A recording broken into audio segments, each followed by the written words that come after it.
Hi everyone, it's William. I'm back in Dmitri's room, as you probably recognize. This is the Grand Duke Dmitri 1939 series, I should say. And I'm stationary today, which of course is much easier.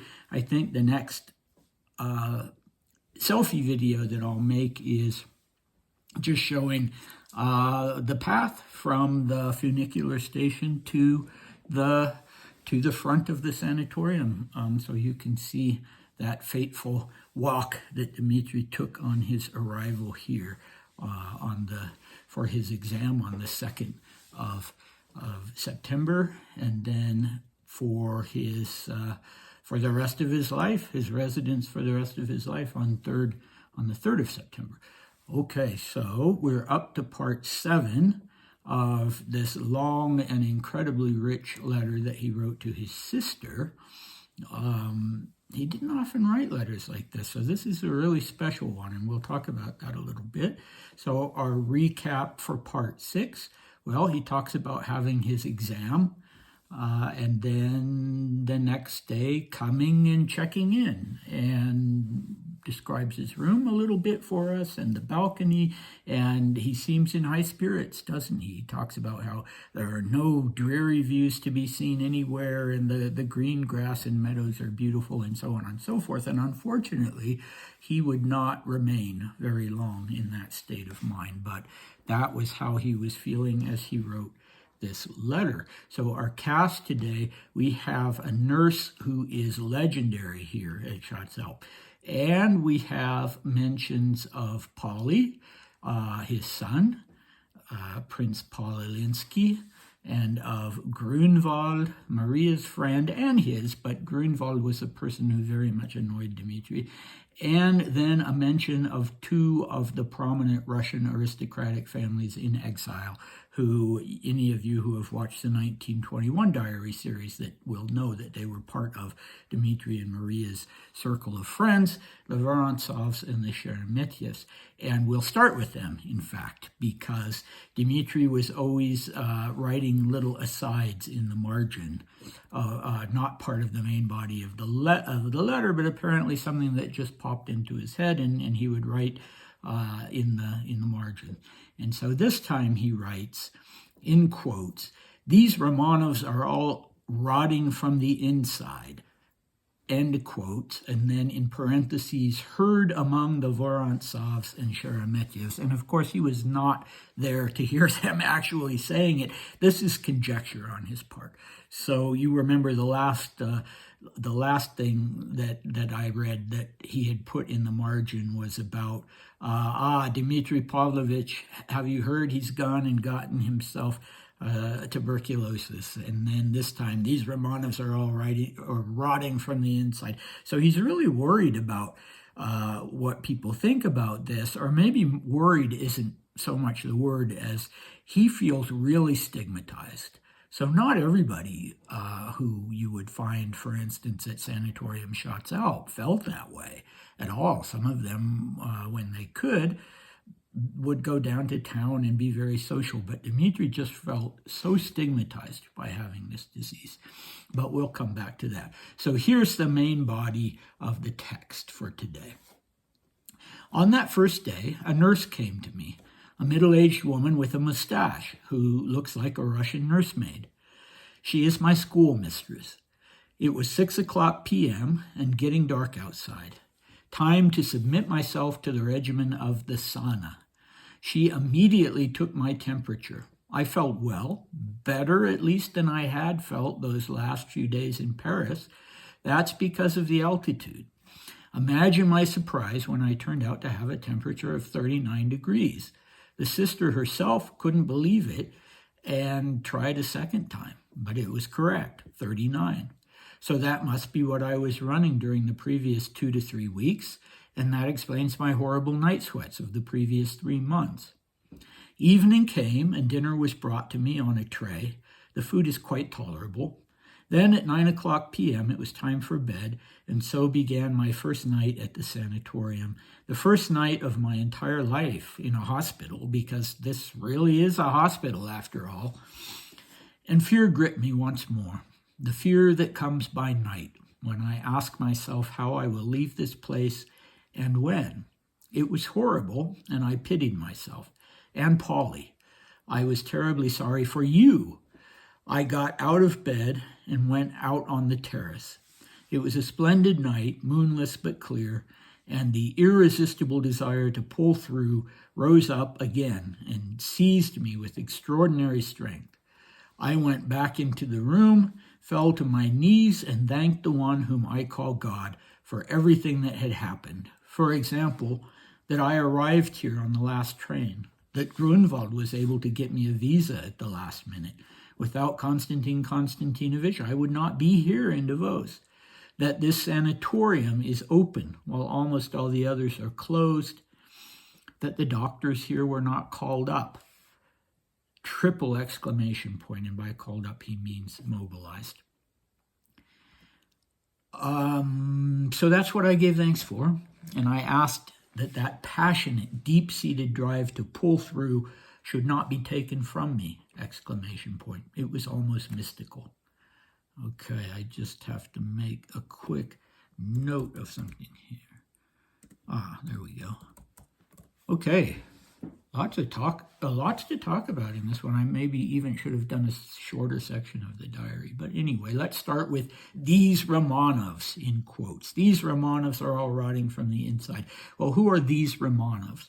The only one that I can think of is the one of the children of Grand Duchess Ksenia and Grand Duke Alexander Sandro, Theodore, who, yes, he belonged to this emigre political organization that Dmitri did called Young Russia.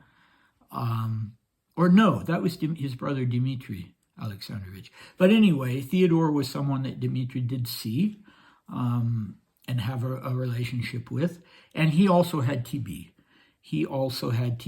And he was not in a sanatorium. He was getting this sort of quack treatment that some people got where they actually did gold injections. And of course it didn't work. But anyway, the Vorontsovs and Sheremetyevs, here they are, making this nasty statement, or theoretically making this a nasty statement. Oh, well, sensitive as always, our friend Dmitri.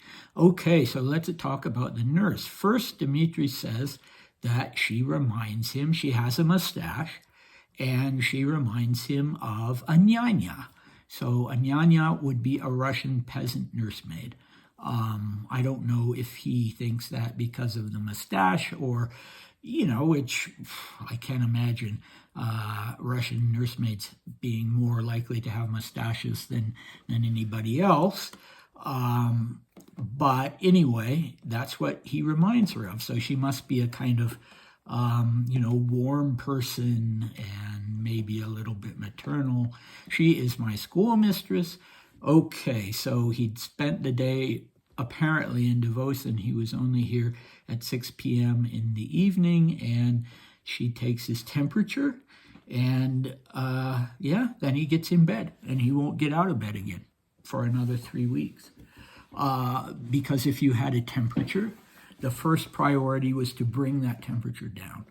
So you would stay in bed as long as you needed to until the temperature had reliably gone down, and then you'd be allowed out of bed. And if you didn't have a high fever, you'd be allowed to stay out of bed unless you developed a high fever again. So 39 was a high fever. He says that he felt better because of the altitude. Well, that would be the opposite of the experience that most people have, but yeah, okay.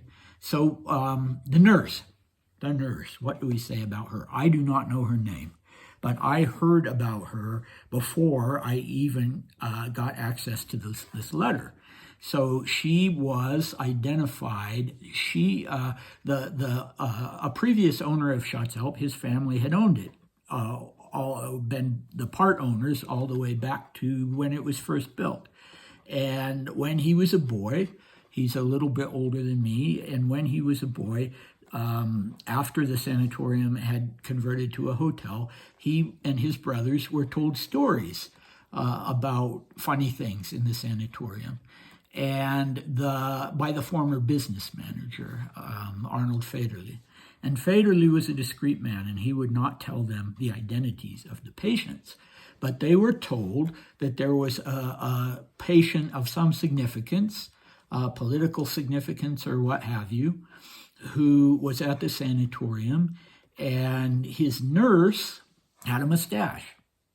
And in fact, she was also very large. She had big hands and feet, more akin to the size of the hands and feet of a man. And she behaved oddly because she would pace out front of her patient's door every night. And so the other patients got the idea in their head, which obviously Federle wasn't saying that it was so, that she was actually a man dressed as a woman and fulfilling the function of her real function was not to be a nurse, but was to be a bodyguard. So I've heard various other conjectures about who this woman was attached to. One is that the patient was somebody who, I can't remember on which side, had fought in the Spanish Civil War and was considered to be, in danger, a person who could be assassinated possibly. And then another was that it was a Greek revolutionary. And then the other possibility is that it was Dmitri. So Dmitri did not bring a private nurse with him. And I don't get the impression that he hired this woman to be his private nurse. I think she was just the nurse that was assigned to him. So in that respect, it wouldn't make sense, all this whole rumor about her behaving like a bodyguard. Although she, maybe she did. Maybe when he was particularly sick, especially at the end, the last 3 weeks of his life, when he was actively dying, maybe she did pace in front of his room. And maybe people did get this misconception. But immediately when I saw that, my nurse has a mustache, I thought, okay, I know who you're talking about. And so that's pretty funny. But clearly he likes her. She reminds him of a Russian nyanya, and I don't think he would have said that if he hadn't found her to be a nice, comfortable kind of person. We'll hear a little more about her later. So she takes his temperature. Well, temperature taking was an extremely important part of being in a sanatorium. There was almost a little cult of the thermometer. You were expected to take your temperature something like 7 times a day. And she starts out by taking his temperature herself, and she just can't believe that it's that high because he's doing well. But that's the topic that allows us to have a clue as to how his life has been before he's arrived at Schatzalp. So he talks about his last few days in Paris when he was feeling so poorly and that he now feels a little better than that. So, 2 or 3 days, apparently, he'd come back to Paris to maybe see Maria off and make a decision about what he was going to do. The alternative, as he'll talk about later, was to just live in a hotel in Monte Carlo. If he'd done that, he would have died quickly. Okay, so anyway, and then he talks about that he's had this fever at the same level for 2 or 3 weeks.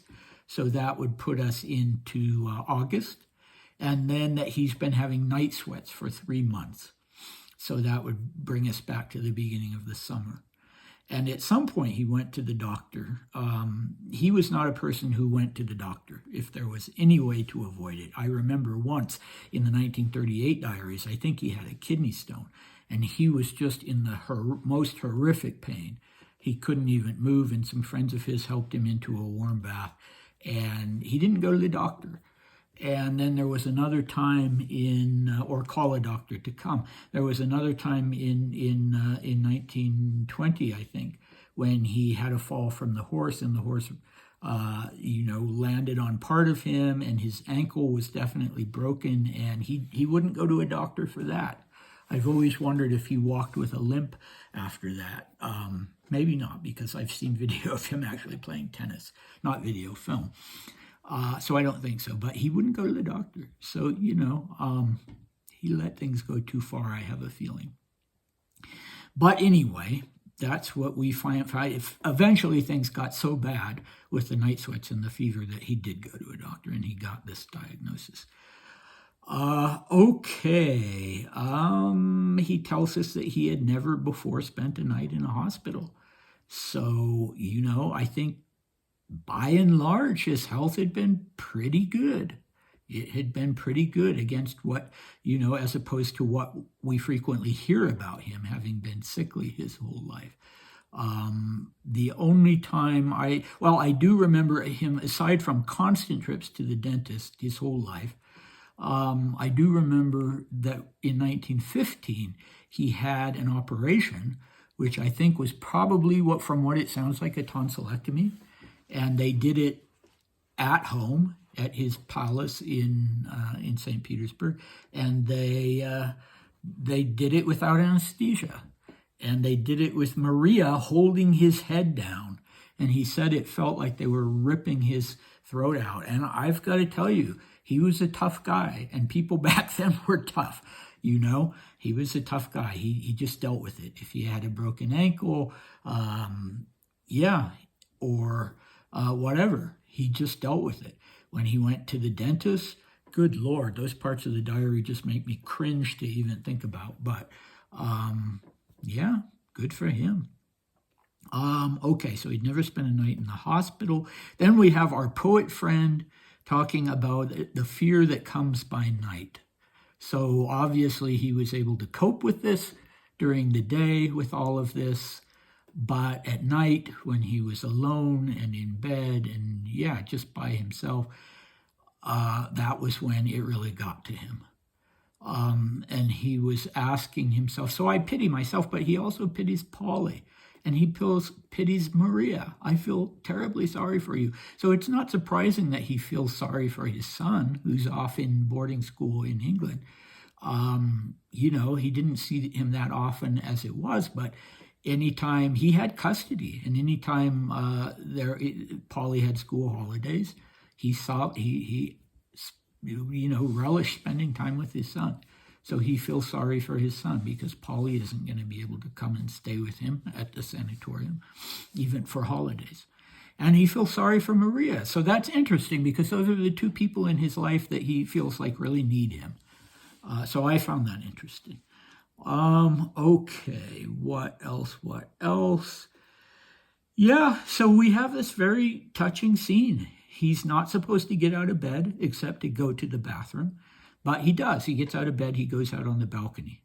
And I can tell you, it is an incredible, magical thing to go out on the balcony at night here at Schatzalp. I can't exactly explain why, but it just is. So if any of you ever get a chance to, it's not that expensive. Come stay for a night or two. If you're in Europe, you'll find that a touching experience even without being sick. And then he comes back in and he drops to his knees. And I've never heard him talk about doing that before. So he's really in this exalted state of mind, this almost ecstatic state of mind, going from being just so afraid to being, getting up, going out on the balcony, and then just being sort of, almost ecstatic. And you can just feel the relief. He was so worried about getting here. But he took the last train, so he says. I wonder if it really was the last train for a while. But anyway, he thinks it was. He took the last train. He got a visa from Grunwald. Grunwald did him that favor. And, that was not an easy thing, let me tell you, because Dmitri had a Nansen passport. And those were difficult, because a Nansen passport was a refugee's passport. It was a passport for a so-called stateless person. Dmitri was not a citizen of any country. His Russian citizenship had been rescinded by the Soviets. And so you can imagine, I think we need to have Nansen passports again for people who are refugees. But you just had so much more trouble if you had a Nansen passport.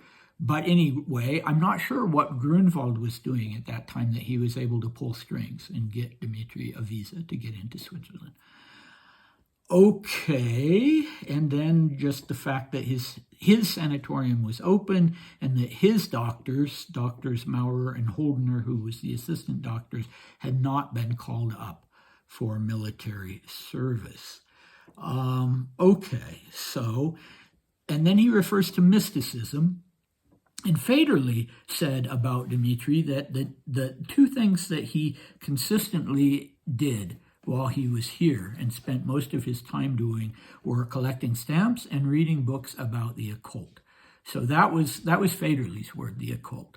And I think Dmitri was reverting to his earlier interest in things mystical. He read Swami Vivekananda's book Raja Yoga. He read this book In Tune with the Infinite. He's using some of the language with that, the one whom I call God.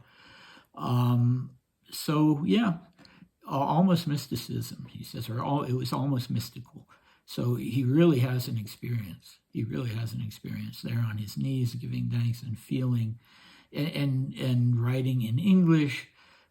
He's praying that his passionate, deep-seated drive to pull through will not be taken from me. Dmitri worried about himself in the sense of willpower. That was something that he really was trying to work on when he was in Persia. He felt like he wasn't strong enough when it came to willpower. He was very conscious of that. And so he's worried about losing his resolve. And to some extent, that did happen while he was at Schatzalp. He got more and more depressed. I think he was still determined to survive, but he kind of got more and more depressed, unfortunately. So there's something that I can't pronounce that is a phenomena that, rightly or wrongly, was at that time attributed to TB patients as almost something that they all experienced. And it's the Latin word for it is the spes, S-P-E-S, how do you pronounce this? Phthisica, Phthisica, and it means in English the hope of the tuberculous. And so there's this notion that people with tuberculosis, because of the fever, because of the specific bacilli, so on and so forth, unlike with other diseases, they would have these sort of mystical, exalted, ecstatic states. But again, I would say it's just the sheer relief from one day thinking I'm dying and I have no chance to the next day, here I am. The doctor has told me, sure, we can help you. We can help you. We'll restore your health. Okay, so what do we have next time? Well, we have Dmitri's first 3 weeks in bed. So they immediately put him to bed. That was standard procedure, whether you were in a private sanatorium or a public sanatorium. You were put to bed for 3 weeks or a month. And some people for even longer if they didn't show any improvement. But in Dmitri's case, it was about 3 weeks. So he's going to tell us about that and more about his doctor and more about his nurse and more about what he'd found out about his state of health. And so come back for that. Look for my little location video on the walk from the cable car station to the entry to the sanatorium. And I'll see you next time. Bye.